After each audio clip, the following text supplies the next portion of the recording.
লম্বা একটা খঞ্জর বানিয়েছে। আপনারা শীতকালে বেশি ঠান্ডা লাগলে কি মুড়ি দিয়ে ঘোরেন? কম্বল বা চাদর।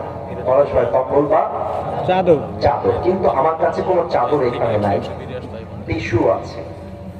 মানে ক্রসবাসী টিস্যু কি দেখা যায়? আগের মতো উত্তর পাইলাম না। দেখা যায়? ওই কাফের একটা ছুরি নিয়ে পেটের এই ডান দিকে রেখেছে, একদম ডান সাইডে, আর বিশাল লম্বা একটা চাদরকে দুই পাশে ঝুলিয়ে দিয়েছে। আমার দিকে খেয়াল না করলে হাদিসের প্র্যাকটিক্যাল মিনিংটা বুঝবেন না। হাদিস বুঝবেন বাট প্র্যাকটিক্যাল মিনিং বুঝবেন না। এই চাদরের ডান দিকটা ওমর ফারুককে মারার জন্য এইভাবে দিয়ে পুরো মুখটা ঠেকেছে, জাস্ট লাইক এ নেকাব অফ ওয়েমেন, মহিলাদের নেকাবের মতো পুরো মুখ ঢাকা, জাস্ট চোখটা দেখা যায়।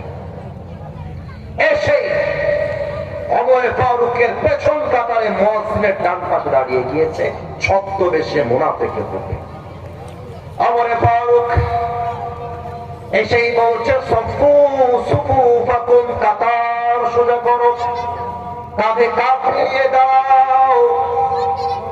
এবার সাহাবায়ে কেরাম দাঁড়িয়ে গিয়েছে, ইকামত হয়ে গিয়েছে। ওমর ফারুক বলছে, আল্লাহু আকবার, سبحانك اللهم وبحمدك وتبارك اسمك وتعالى جدك ولا إله غيرك الحمد لله رب العالمين الرحمن الرحيم مالك يوم الدين। নামাজ শুরু হয়ে গেছে।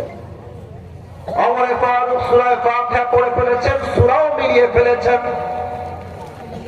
রুকুতে যাওয়ার জন্য ওমর ফারুক বলছে, আল্লাহু আকবার। রুকুতে যাওয়ার পরে তাসবিহ পাঠ করছেন, সুবহান রাব্বিয়াল আযীম, সুবহান রাব্বিয়াল আযীম। একটু পরে যখন সামিআ আল্লাহু লিমান হামিদা বলে উঠবে, পেছন থেকে ওই কাফের চাদরটাকে এভাবে ধরে উড়িয়ে দিয়েছে। ওমর ফারুক সামিআ আল্লাহু লিমান হামিদা যখনই উঠে দাঁড়াবে, ওই কাফেরটা এক লাফ দিয়ে সামনে গিয়েছে, সোজা লাফ দিয়ে গিয়ে খঞ্জরটা বের করে ওমর ফারুকের ডান দিক থেকে এইভাবে একটা পৌঁছ দিয়েছে। আবার এখান থেকে পড়ে এখান থেকে পড়ে চাকুতে এত ধার ছিল, তিনটা পৌঁছে ওমর ফারুকের পেট কেটেছে। তা আমার পেটটা কেটে নাড়িগুলো সব বাহিরে বের করে